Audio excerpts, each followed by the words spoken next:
Welcome to the Semper Reformata podcast, spreading the word and contending for the faith.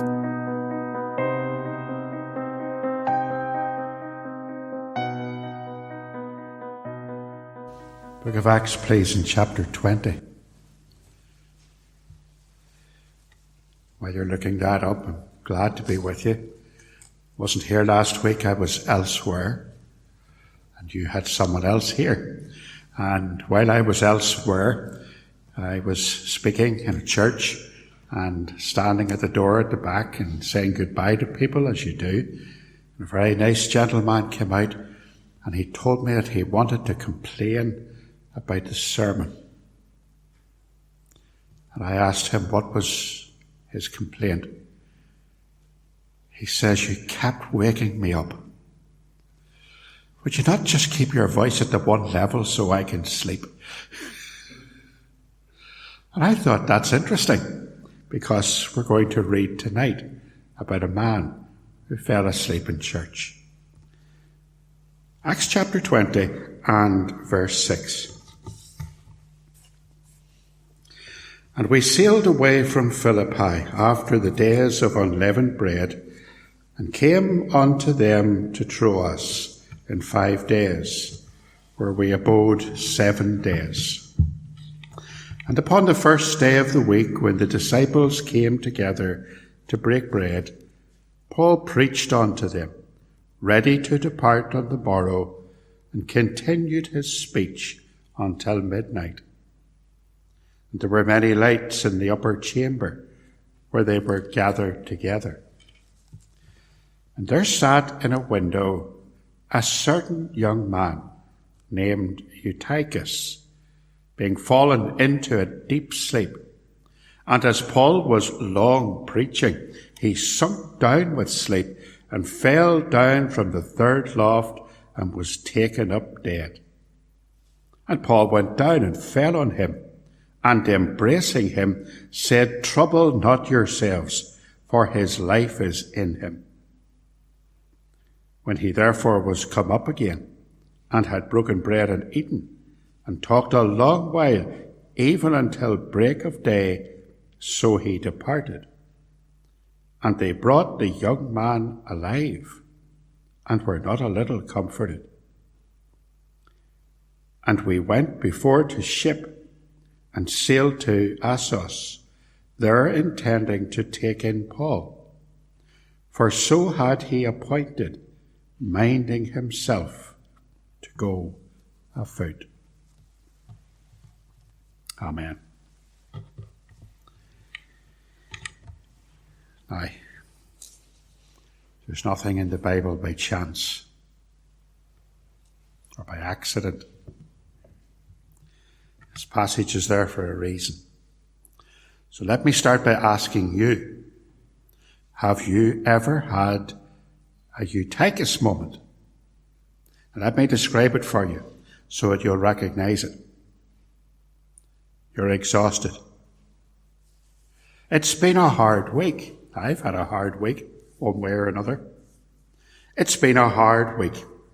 And it comes to the Lord's Day, and you're still exhausted, and you really, really, really want to be in bed.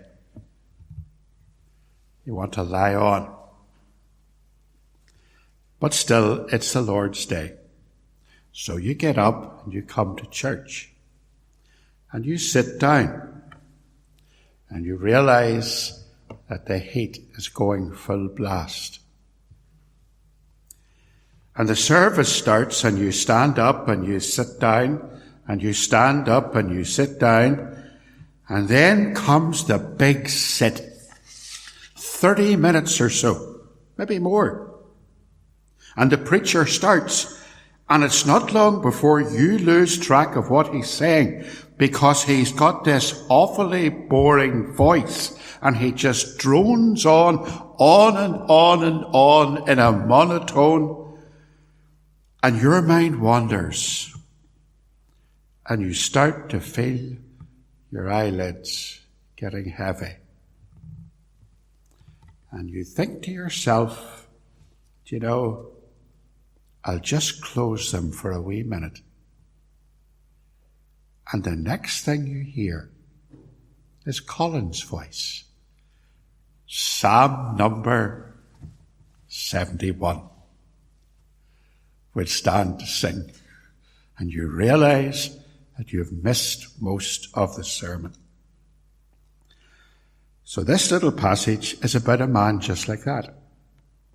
A man who fell asleep in the meeting, and whose sleepiness is recorded for us in the Bible, so that we can learn from it, and so that we can be encouraged by it as the people at Troas were.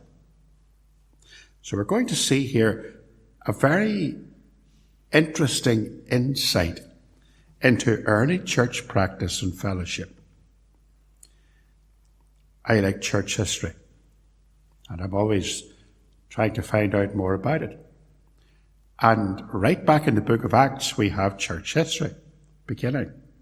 So in verse 7, we read, "Upon the first day of the week, when the disciples came together to break bread, Paul preached unto them, ready to depart on the morrow, and continued his speech until midnight." Now there's lots we can learn about the early church just from that verse, those first Christians. Look at the day and look at the time. Both of those are important. It's the first day of the week, and it's in the evening. A few years ago, I had a visitor at the door. And when I went to the door, it turned out that he was a member of the Seventh-day Adventist Church. That's unusual. We're more used to having Jehovah's Witnesses locking the door. Seventh-day Adventist Church man wasn't terribly concerned about evangelism. He began haranguing me about worshipping on a Sunday. And they're not the only ones who would do that. The so-called Worldwide Church of God still worship on a Saturday, even though they've dropped most of their other false beliefs. The Seventh-day Adventist man tried to argue with me that worship on the first day of the week was introduced by the Emperor Constantine in the early 4th century, round about 300 to 310 AD. And he said that the reason that Constantine had introduced Sunday worship was because Constantine, who claimed to be converted to Christianity, was nothing of the sort. He was actually a worshipper of the sun god, or as they called him, the all-conquering sun.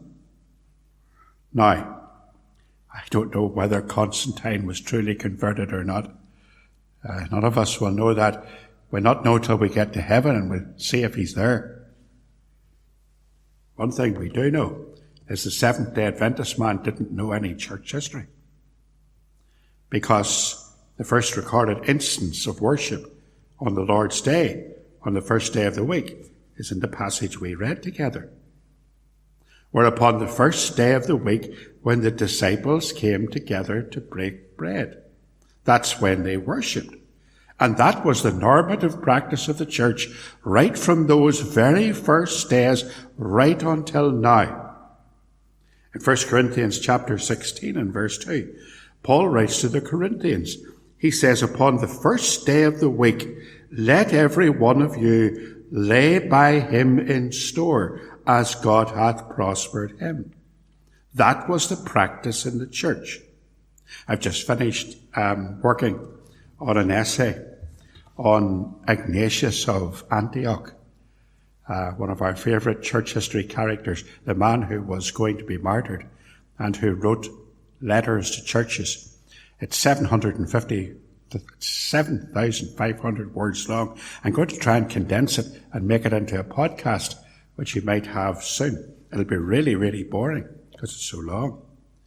But Ignatius, in writing his letters around about the turn of the 1st century, was stating that it was normal for Christians to meet on the Lord's Day. When the Seventh-day Adventists or others tell you that first day of the week worship was only invented in the 4th century, point them to Paul and point them to Ignatius later on and point them to to a boy called Eutychus, who was at a meeting. So let's see what this Lord's Day meeting was like. It was, first of all, essentially, and this is obvious, it was a meeting. I know I've already said that. The disciples came together. The meeting was seemingly informal and casual, compared with our very well-planned meetings with our set times. Of course, things have changed and people have to travel now to come to church. In Troas, where Paul is, they would simply have had a local town, a large village, and it would just be the case that everybody knew that the Christians were going to be there at a certain time. It was the natural thing to do for Christians to assemble. When they finished their work for the day, they sought each other's company. So it was the late evening. In fact, as we're going to see, the meeting actually took place all night. After all, we've already noticed, haven't we, how self-sacrificial early Christians were in their worship. Remember back at Ephesus, when we learned that Paul preached and taught in the lecture hall while the whole town was asleep. It was the hottest part of the day, and those who attended the lectures did so during their rest periods of the working day. The people that were at this meeting would have worked all day. Many of the early believers were slaves. They worked from dawn to dark, 7 days a week. They weren't given rest periods or stat days or annual leave. There was a guy who was a deacon in a church where I was the minister, and he worked for the government. And believe it or not, he even had stress days in case he felt a bit stressed pushing the papers round his desk. And had to take a wee day off to recover. Slaves didn't have that. If they wanted to meet with other believers, they had to meet after work. They had to meet late in the evening. These were committed believers. So the first thing we see is they were meeting and they were eating. They came together to break bread. And again, we see there an interesting part of New Testament history. The disciples, when they met, would eat together. And the phrase break bread, of course, is familiar to us as evangelicals, isn't it? We think of it as being synonymous with the Lord's Supper. I was speaking to a man one day about a mutual colleague or a friend. I hadn't seen him for quite some time. And I asked how this man was, and this other gentleman replied by saying that he'd met him just recently, and they had broke bread together. And it turns out that what they had actually was a meal in a restaurant. And I was actually offended that he had used a term that we use for the Lord's Supper, talking about an ordinary meal.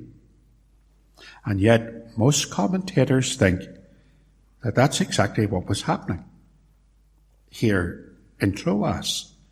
You see, when the disciples came together, they shared their resources. Remember that in the early church, things were shared around. In Acts chapter 4, it tells us that the multitude of them that believed were of one heart and one soul. Neither said any of them that aught of the things which he possessed was his own, but they had all things common. So you think if you're a slave in Troas and you're a Christian, and your master feeds you through the week, you don't get paid for being a slave. You get a straw bed to lie on out in the shed. And you get scraps. Whatever your master leaves on his plate, he scrapes it off the plate and he puts it into a bowl, and that's your food. And that's what you live on all week. And if the master happens to eat everything on the plate, then you just go without. Because you're a slave. You're a nobody. But when that slave came to meet with the other believers, those who had food would not count it as their own food. They would count it as a gift from God. And they would bring that food to the gathering. And before they would start to worship, they would share out the food so that no one would go hungry. If you're a slave, that's probably your only solid meal of the week.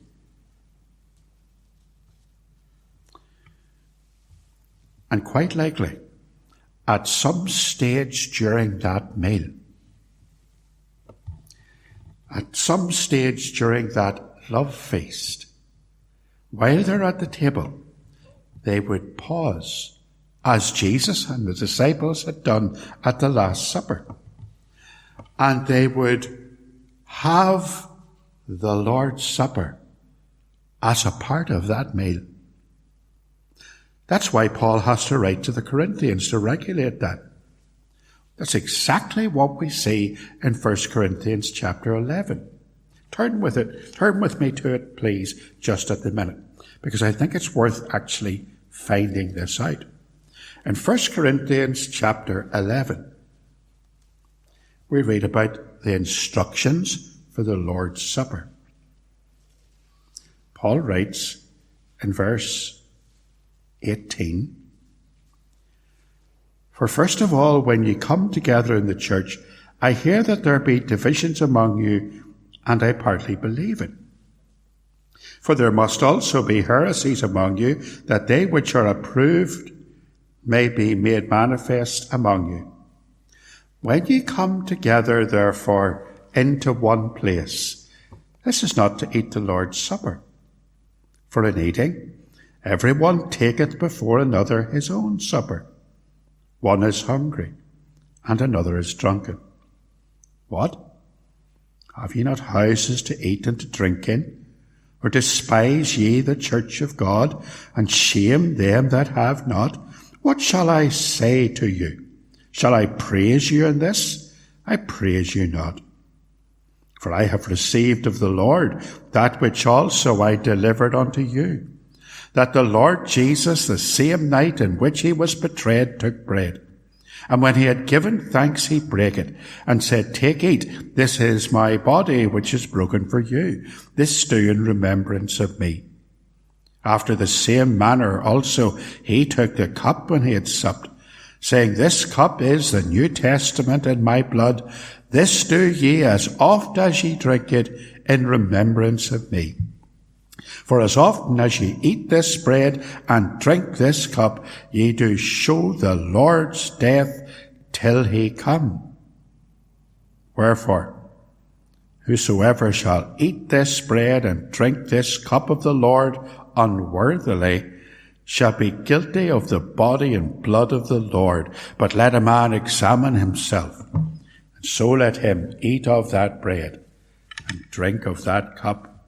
For he that eateth and drinketh unworthily eateth and drinketh damnation to himself, not discerning the Lord's body." So the Corinthians, in their greed and in their gluttony and in their selfishness, are turning this love feast into a farce. And the poor slave that I was talking about a minute ago, he walks in through the door and he's absolutely starving because he has no money and no food. And some of the Corinthians are saying, It's mine. You're not getting it. I'm going to eat here until I'm absolutely full and sated. Be a glutton. You're going to sit and watch, and then we'll have the Lord's Supper.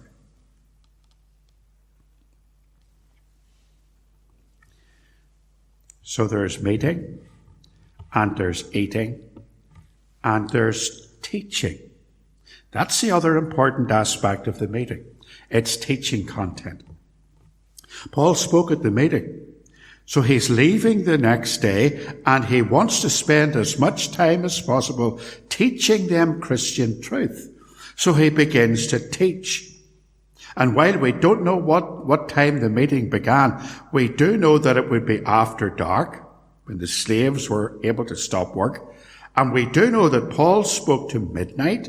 The word spoke here, by the way, doesn't mean a sermon like I'm doing now. Paul preached like a rabbi. That's why they were in this room. He would have been sitting at the front of the room with his scriptures open on his lap, and the people would have been sitting around him. And it would have been, well, the Greek here is the word dialegomai, a dialogue. It would have been a catechism class. There would have been instruction, and there'd be questions, and there'd be answers, and the people would raise points of discussion, and Paul would refute them and draw them into the scriptures. It's not like a modern day small group that you get in some churches where somebody shares a wee verse that the Lord has laid on their heart, and then everybody takes turn to say, well, here's what this wee verse means to me. It's nothing like that. Paul's leadership of the class was authoritative. He wasn't sharing, he was teaching. Dialogomai. And look at the occasion, verse 8. Verse 8 tells us here that they were in an upper chamber with many lights in it. Gathered together, it was an upper room. We know that many of the Roman cities had what we would think of as tenements, like they have in Glasgow. And this room was on the third floor. And this would be a private home. And it's after dark. And there's many lights. And then we come to this young man, Eutychus. And we have a very important question to ask. Look at verse 9.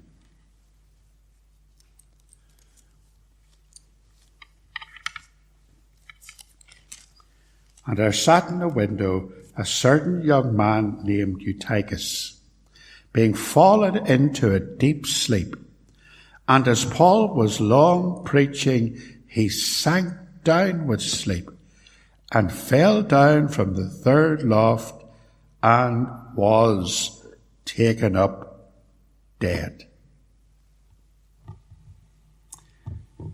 So here's this sleepy young man who falls asleep during the meeting. It was April.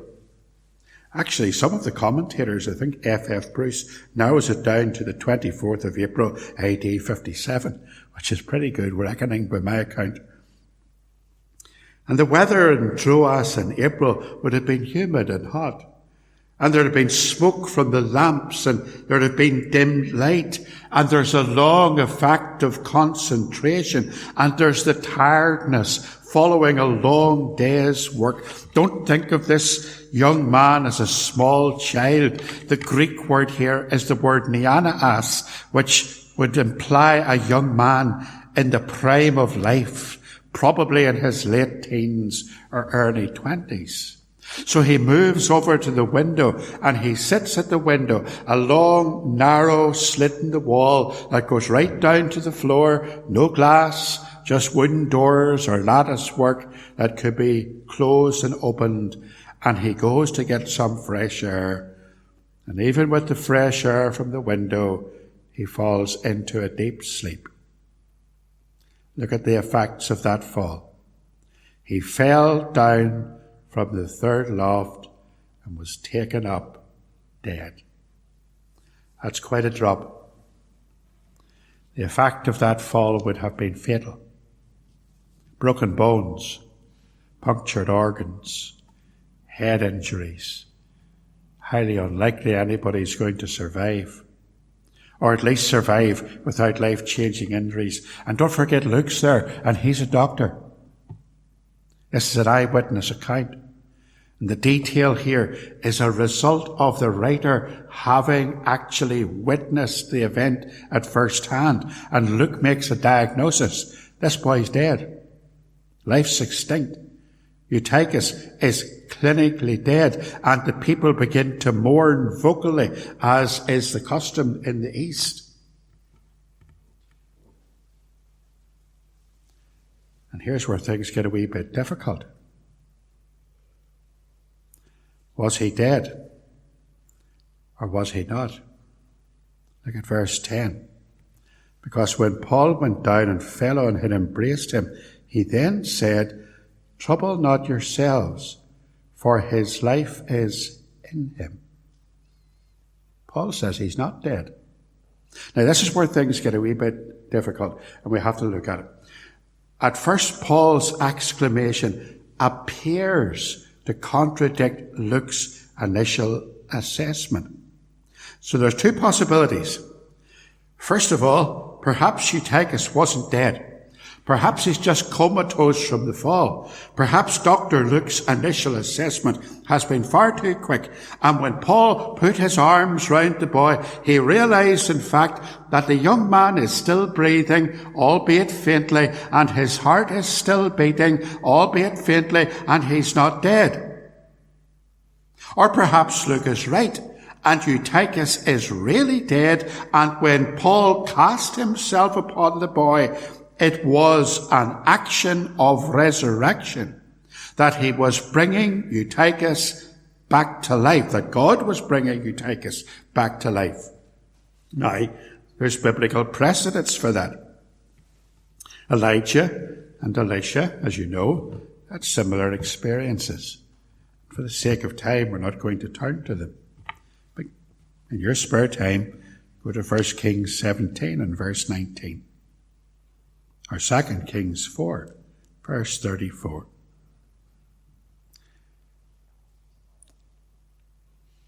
Well, we'll have to think about that one, won't we? Which was true. I'm just glad for this moment that this passage is recorded, because it wouldn't be the first time someone's fell asleep during a sermon I've preached. And I'm quite glad it happened to Paul too. It makes me feel a wee bit better. Up in Randallstown, there was an old fella came to the meeting well into his 70s, and he used to fall asleep every morning. One morning he fell asleep, and he snored so loudly that he put everybody else off.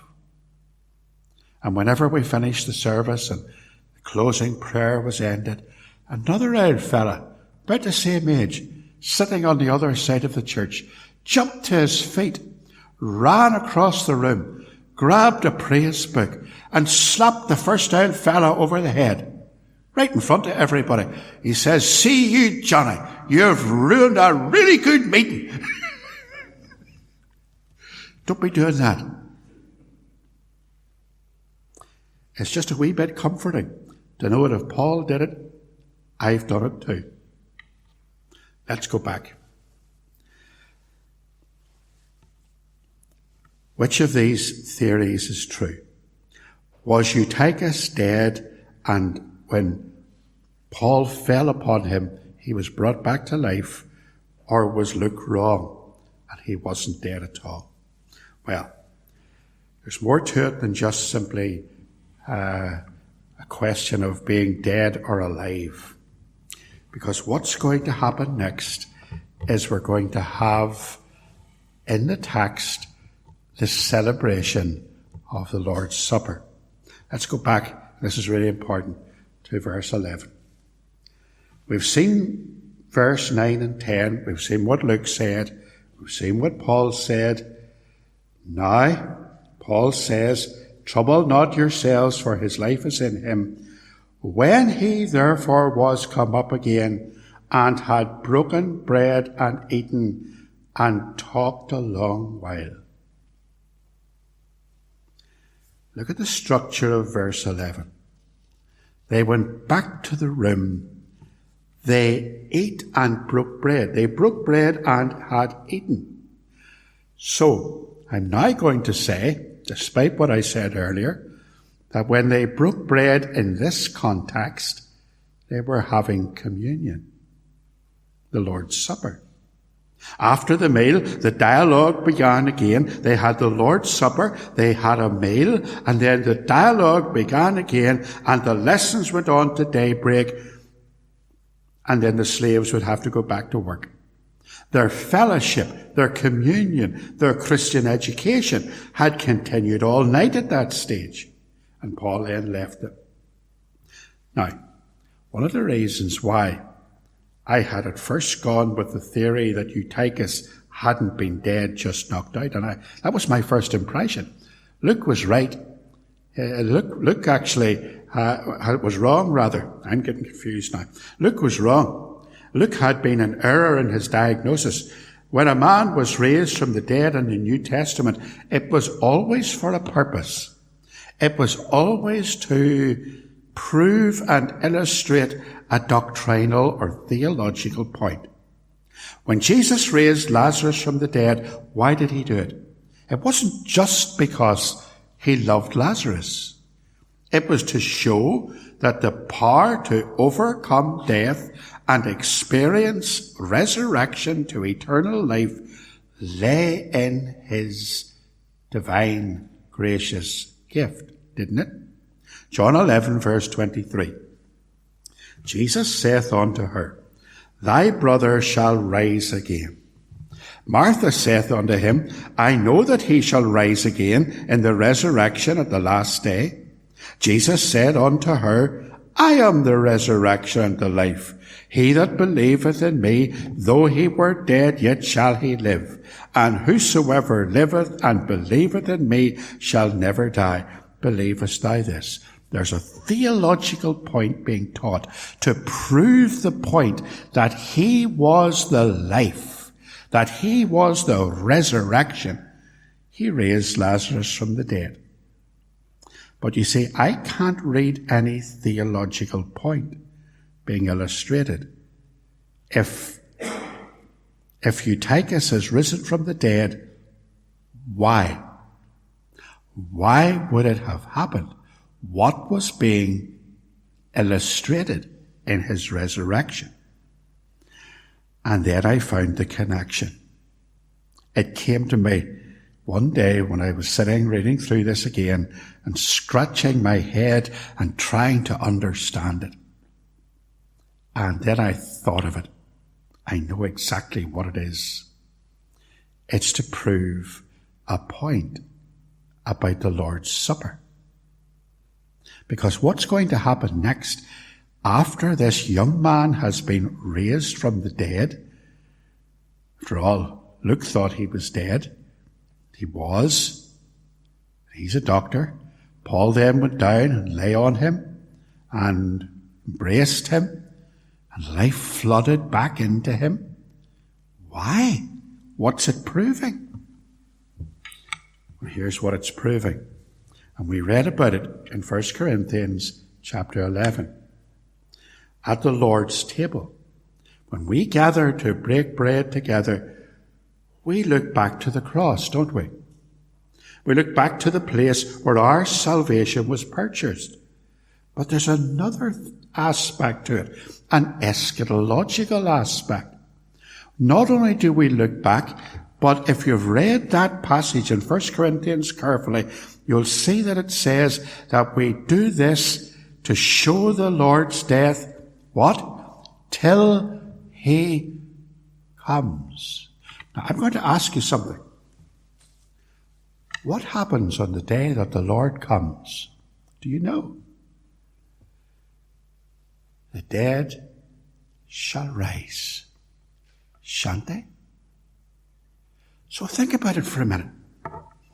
Paul's going to get the people back up into that upper room. And he sets them down and he says to them, now before we have our meal, we're going to break bread. And here's the words of institution. This do, as oft as ye drink it, in remembrance of me. For as often as ye eat this bread and drink this cup, you do show the Lord's death till he comes. And some wee man in the audience or the congregation will put his hand up, because it's a dialogue. And he'll say, what'll happen when Jesus comes? Did you not see what happened to Eutychus? He rose from the dead. And he's right here with us now, sitting in this room, having fellowship with us, because now our fellowship with him is fully restored. And then he says, now that we've had the Lord's Supper, let us eat. Why are we going to eat? Did you not see Eutychus? What's going to happen when the Lord returns? What's going to take place in the heavenly realms when the Lord returns? What do we call it? We call it the great marriage supper. There's going to be a feast in heaven. Our communion is going to be complete when the Lord returns. There's this eschatological element in the Lord's Supper that reminds us that a day will come when the Lord will return and we will have fellowship with him, when we shall be raised from the dead and we shall be seated at the marriage supper of the Lamb. And our communion will be forever with the Lord. Eutychus has become a living illustration, literally living illustration of that truth. The next morning, Paul's leaving. This is the last time he'll be preaching in Troas. He's going to Jerusalem. And when he gets to Jerusalem, he's going to be taken prisoner, and he's going to be brought to Rome, and he's going to die there. But you see, these sorrowing Christians are not going to sorrow without hope, because they have just learned in the most astonishing way that they will meet him again in glory. Just the same as Eutychus had been resurrected to participate in communion, so they too will be resurrected to participate in God's greatest reunion day ever. That's some illustration, isn't it? That's some sermon illustration. Is it any wonder that in verse 12, the Christians at Troas brought the young man alive and were not a little comforted? Do you know, it's like Paul writing to the Thessalonians when he talks about the Lord's coming and people who have gone on before, and how the Lord will come and the dead in Christ shall rise and we shall meet them again. And he says to the Christians in Thessalonica, therefore comfort yourselves with these words. Do you know, every time we meet round the Lord's table, I know that it's primarily for us to look back to the cross, but comfort yourselves. Comfort yourselves with the fact that one day we shall meet again around the festive board of the Lamb.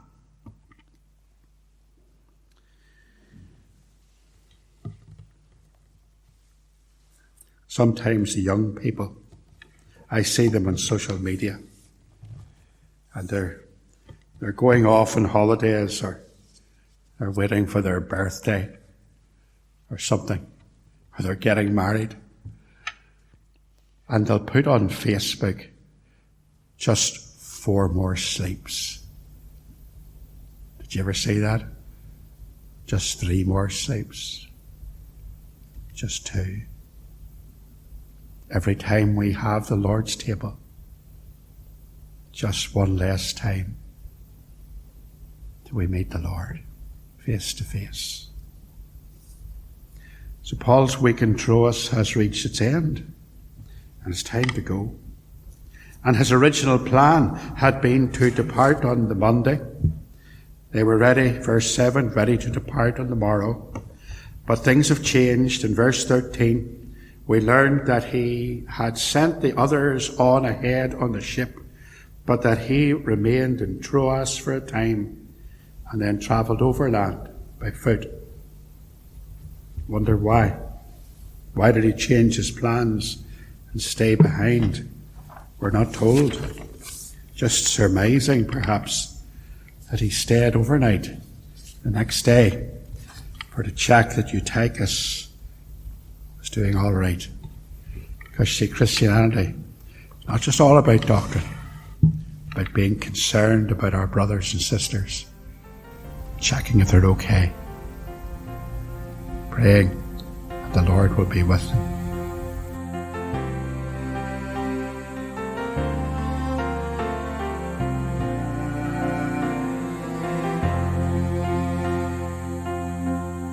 Thank you for listening.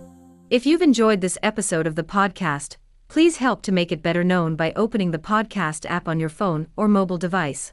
Then, search for the Semper Reformata podcast. Subscribe and give it a 5-star rating. See you next time.